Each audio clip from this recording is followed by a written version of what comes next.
We are, in a sense, not directly, but we are indirectly still working on their issues, but it's more like we're trying to dismantle patriarchy. Yeah, I set fire to your crops.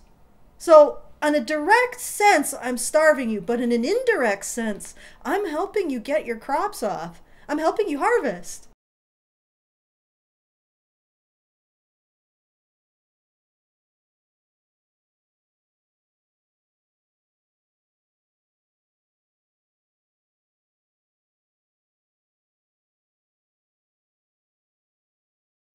All right, so what do we have here? Does feminism work on men's issues? A discussion between Big Red and Cassie J. A lot of MRAs say that there is no point to feminism, that it's achieved what it needed to achieve, and now it's no longer relevant. Yeah. Tell that to all the victims of rape culture. There are a lot of different arguments to be made about feminist rape culture and their use of the term rape culture.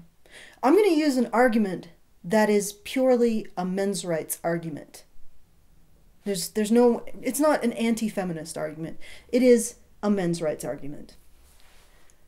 Right now, in the States, 10,000 boys a year are sexually abused by staff in juvenile detention facilities. By way of comparison, 12,000,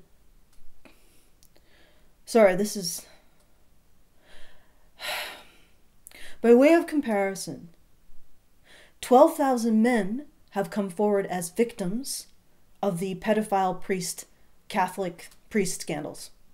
12,000 men since 1950s.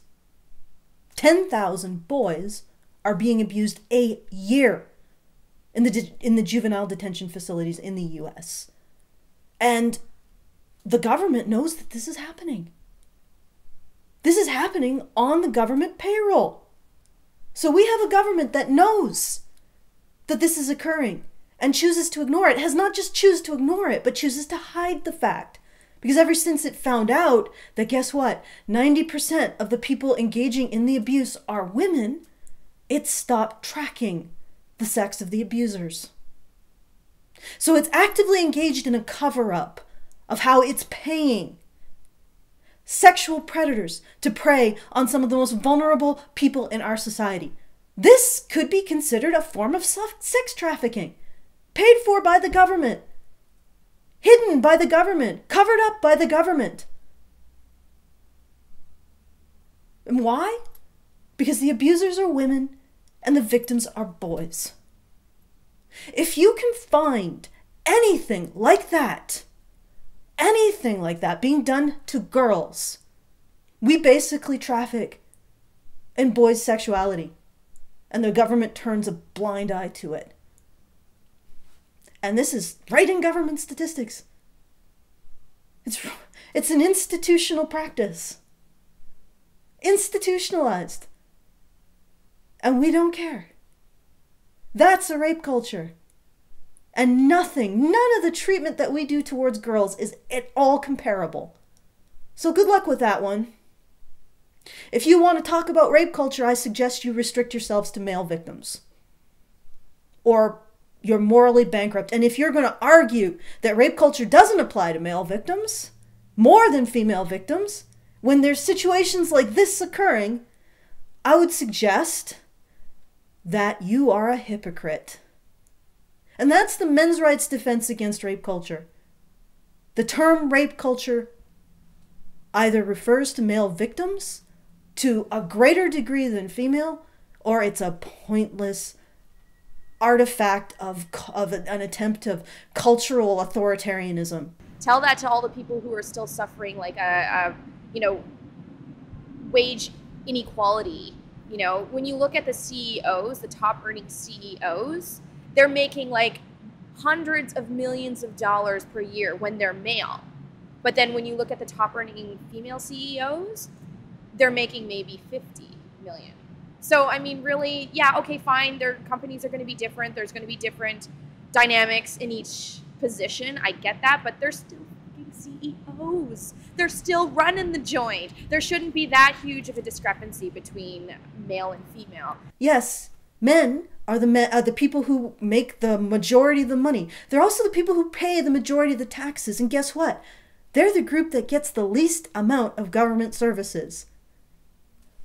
The group that's the largest in terms of productive and the least expensive in terms of, or I wouldn't say least expensive, but we can, as a society, tolerate giving them less in terms of government services. And if that wasn't so, our governments would be bankrupt. And the only statistics I've seen, the only time someone with access to government statistics ever looked at how much the government pays in terms of women's only services versus men, found that it was 200 times more. Women get 200 times more money from taxes than men, even though men pay more in taxes. In any other society, if there was a productive group that was paying more, but the government was taking their money and giving it to another group of people by law or through social programs, we would call that first group of people by a particular name. Particular name that they aren't entitled to their own earnings, to the full amount of their own earnings, and that the government favors giving their product to another group that hasn't created it. There's a name that we use for people like that. So, those are just examples. And there's still a lot of sexism in terms of like gender roles, and we're still expected to be wives and mothers and things like that. This week, I believe it was the Ragening this week that'll be coming out this week, or came out on Sunday. This Sunday, I covered a study. So something was paid for by an institution, passed peer review, had the academic stamp of approval, and was publicized in media. A study on how men's friendships threaten their heterosexual relationships with women. If you can find me a study that says that women's relationships with women threaten their heterosexual relationships with men and therefore are bad, the study even argued that homophobia, so it was almost subtly moving towards the idea that homophobia was a good thing because it prevented men from having too close relationships with other men that might threaten their relationships with women. This is where it was coming. The relationships that men had, their friendships with other men, was seen entirely in terms of how they did or did not benefit women.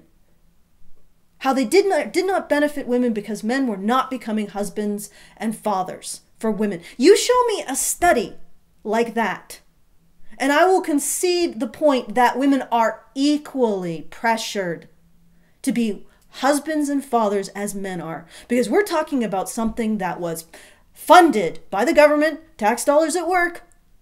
It was approved by academia and it was published in media. That was literally saying the only consideration that we have for men is that they are ready or they are prepared to be husbands and fathers for women. The only consideration in all of this is the benefit to women. And if men's friendships threaten that benefit, well, then they are threatening. You show me pressure. You show me social pressure like that on women, and I'll concede the point that it's equal between the sexes. Until then, point to men in this fucked up game. Oh, wait. That's 3 points to men so far in this fucked up game. They suffer more of a rape culture. Point number 1. The spending gap. Doesn't matter how much a group of people earns if they are not legally entitled to the money, or if the money is taken away by government and given to someone else. The spending gap, the government spending gap, the family court spending gap, and the consumer spending gap. And academic, media, and government pressure for men to man up and be husbands and fathers with no equivalent for women. Unless you can find me an article like that. Or a study like that. So that's three issues that you have brought up that actually prove that relative to women, men are disenfranchised. But let's continue with this. So, no, we're always trying to dismantle gender roles. At the end of the day, that's really all we want is... Incidentally, this is why men's rights arguments are superior to all other arguments when it comes to feminism. Because their main flaw is they have never looked at the side, never looked at men's side, never. So when you bring it up and you say, did you measure this? Of course they haven't. They just assume that Y is always greater than X. They've never actually measured Y. And it's just baffling to them that anybody ever would. And they don't realize how intellectually dishonest it is to make a comparison statement, X is less than Y, without ever having measured Y. And yet, this is the basis of our moral framework in our society now. It's as irrational as it has ever been. Okay, continuing. To really dismantle gender roles and make sure that, hey, you know what? If you are for example, in custody battles, like if you're the better parent, we want you to have custody. That's it. I don't care what your genitalia is or your gender identity. It doesn't matter. If you're the better parent, you get custody. If you make more money, then you have to give out the alimony. That's it. That's what it is, right? So, I mean, there's still a lot of discrepancies between men and women. And the idea that feminism is no longer relevant, it's just, no. No. The idea that feminism is no longer relevant because of these discrepancies in custody. Well, that means that feminism will never not be relevant, because feminism has and does, and successfully, mind you, opposed every shared parenting bill everywhere. And in fact, it was proto-feminist suffragettes who proposed that custody should go to women. Is that patriarchy, or the suffragettes' patriarchy? Are all the feminist organizations, including in Canada, the group of feminist women lawyers, the Women Lawyers Association, which is a feminist association, which was the ones who were most recently responsible for blocking leading ladies for shared parenting bill and preventing it from going forward. Are they patriarchy? Is that feminist organization patriarchy? Is the National Coalition or the National Association for Women, is that patriarchy? Because now certainly opposes the rebuttable presumption of shared parenting. All of these feminist organizations do. So if you're going to say that feminism will never not be relevant until custody is shared, is equal, then the fact that feminism is opposing that means they'll never cease to be relevant, because they're creating the patriarchy that they are said to fight. That's job security, folks. So a lot of MRAs say that feminism doesn't fight for the rights of men. What would you say to that? Crimea River.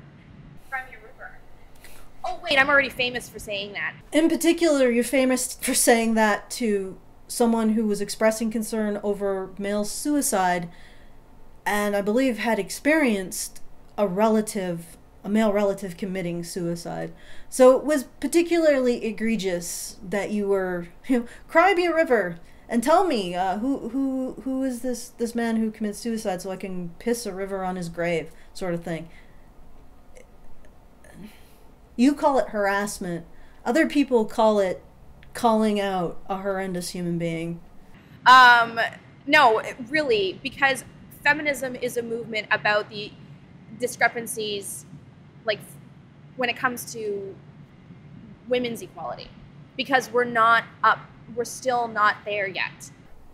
There is no such thing as women's equality. Just like if you have a statement X equals Y, it's not X equality. It's an equality statement. You have two sides, and to be equal, both sides have to be measured.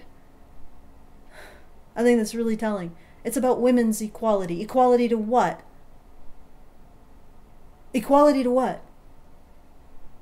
It's only one half of the equation there. And so when we create a space, our own space, to talk about our own issues and the things that we have to deal with, whether it be harassment or objectification or, income inequality, whatever the case may be, these MRAs decide to go trample on our parade and say, but what about the men's? But what about the men's? When you make an equivalent statement, you have to measure both sides by definition. What about the men's? You should already have asked yourself. This is what's so amazing about feminists. Nobody should be saying, what about the men's to you? Because you should be saying it yourself. You are the ones making the equivalence statement. And every time somebody says, what about the men's, and you shout them down, you are indicating that you have only measured one side of your equivalence statement. And you only care to measure one side to your equivalence statement. It's fine. You only want to measure one side? Fine. Then what you're advocating for is not equality. Stop using the word you don't know what it means. I'm sorry. You have been taking over our politics and our media for God knows when. Because anybody who brings up men's issues gets so much funding in academia and so much positive coverage in the media and so much support from government. Like, since God knows when, I should say. You know, so don't even start with that whole, oh, but you don't think about the men's issue. Well, then, you know what? Start your own goddamn movement, which they have, but maybe make it a little more about legitimate issues. Yes, we have. We've started the other side of the equation movement, the weighing the why movement. And what has been your response to that movement? To vilify us at every single step as rape apologists. Like custody and alimony and things that you think are unequal, which all stem from patriarchy, not from, oh my God, feminists are trying to take away our kids. No, dipshit. That's not what we're trying to do. Again, if you got rid of feminist organizations opposing shared custody, we would have had it by now.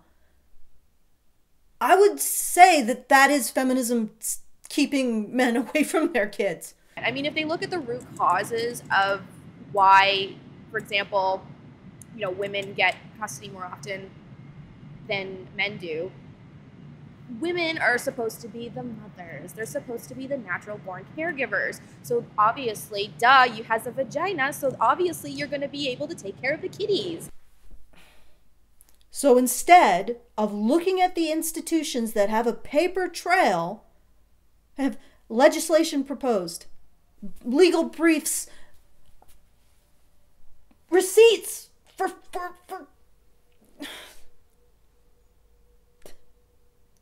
receipts for lobbying efforts. Instead of looking at the institutions which have a paper trail indicating their opposition to shared parenting, instead of looking at that, we need to look at these amorphous social attitudes. We can't look at the people directly responsible for opposing shared parenting. We have to avoid looking at them. Don't look. No. No. Let's just. Oh, there it is. There it is. Over in that corner. Patriarchy. Yeah. There we go. Obviously, these feminist organizations aren't responsible for what they're actually doing. It's patriarchy. But not because they're patriarchy, because that's really what it is. It all stems from sexism against women, and same with alimony as well. I mean, women were supposed to, back in the day, they were supposed to be making money and not they're supposed to be making babies and not money, and that those gender roles are still ingrained in our brain, and so and still in our judicial system. So it's not discrimination against men that these MRAs seem to think it is. It's discrimination against women, and consequently it negatively affects them as well. No matter what feminists do, it's for equality, right? Even when you define what they've done as patriarchy, it's still for equality. Once again, I'm struck by the fact that this is so insane. How did this ever become anything? It's like we took the guy at the street corner yelling about apocalypse and someone stealing his bottle full of piss at everybody who passes by, and everyone's like going like this. This is the usual response to people like this, is just, okay, don't make eye contact. Get on with our day. Maybe we should call someone to make sure he's being taken care of, because this man is obviously insane. Or woman, let's call it a woman. This woman is obviously insane. She's got bottles, Mountain Dew bottles full of piss, and she's yelling about the Judgment Day because we don't take care of our cats or some shit, all right? It's obviously insane. And somehow in our culture, we've taken this obviously insane woman, put her on a chair litter, and elected her our supreme goddess, goddess empress of everything. And we are currently worshiping every word that comes. All of this is that ridiculous. And once again, I'm struck.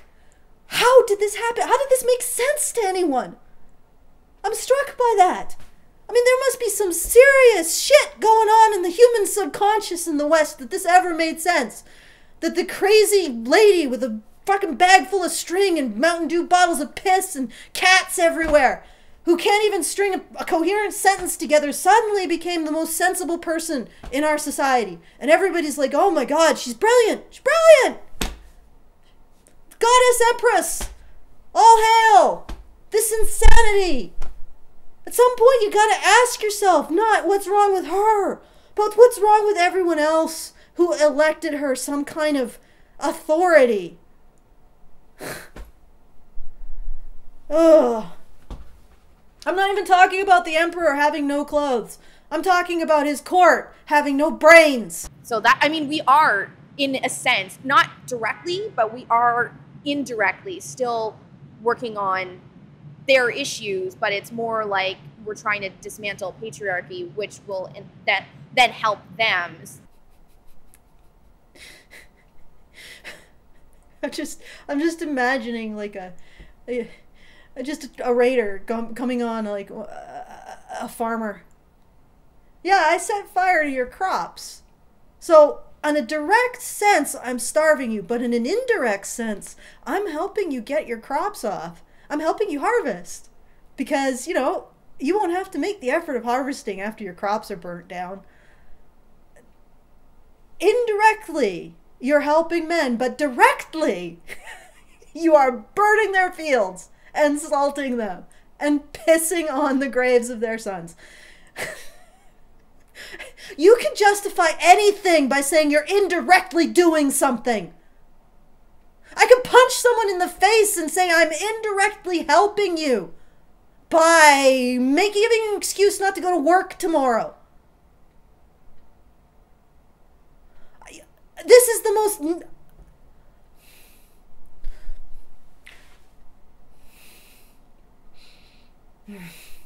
So, anyways.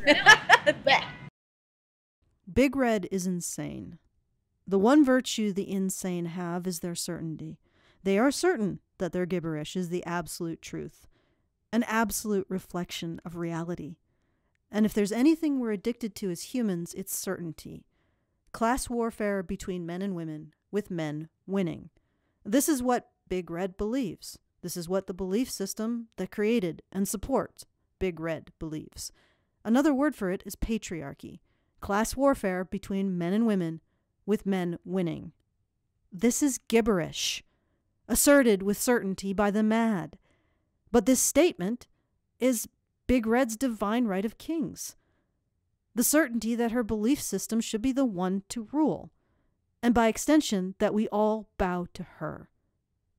And I don't remember when this was decided upon, when it was decided that we cannot argue. We cannot argue the assumption that there is class warfare between men and women, with men winning. We can't argue with it here.